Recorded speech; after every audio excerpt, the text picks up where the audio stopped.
Now in the previous video I talked about how to draw the formula for formaldehyde, which is this compound here. Now formaldehyde and most carbon compounds are kind of nice in that they obey what's called the octet rule. So what is the octet rule? Well, if we draw a circle around our central atom carbon, and we count the number of electrons contained within this line, we're going to see 8 electrons.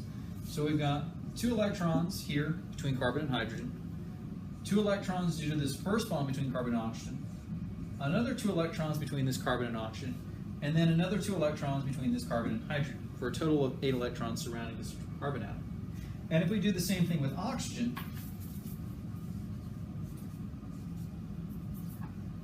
and draw another circle, we see that we have 4 electrons wrapped up in the lone pairs, 2 electrons in this oxygen-carbon bond, and 2 electrons in this other carbon-electron bond to give us 8 electrons.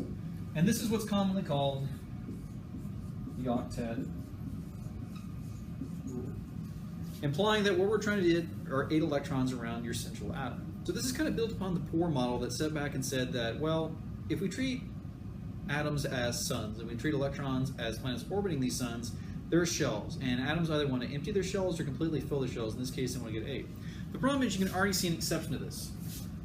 So if you look at something like hydrogen, hydrogen only has 2 electrons surrounding it. So hydrogen's a violator of the octet rule. You're going to find that most elements on the periodic table can actually violate the octet rule to religiously do. There's only 2 that don't. Oxygen religiously follows octet, and fluorine religiously obeys octet. So let's look at an octet exception. And our compound here is going to be PF5.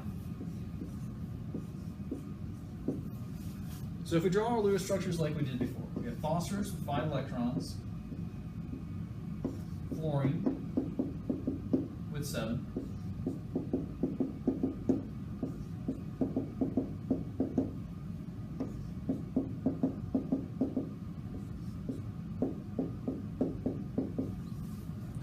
we want to start drawing our Lewis structure. We're going to connect our unpaired electrons on the central atom to each of the periphery atoms. But what we see is that we're out of unpaired electrons once we do the first 3. And if you looked at PF3, this would satisfy the octet rule. We have 2 electrons here on the central phosphorus atoms, 2 electrons each bond, which would give us a total of 8. But we know PF5 exists.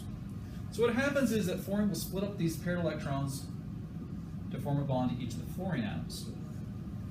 And when we draw our circle and start counting our electrons, what we end up seeing is there's 2 electrons for each PF bond to give us a total of 10 electrons. So why do we talk about the octet rule then? Generally what we want to do is we want to get as close to the octet rule as possible. So we don't want to form, if we had the opportunity, additional bonds between fluorine and phosphorus, because that would just get us further and further away from octet.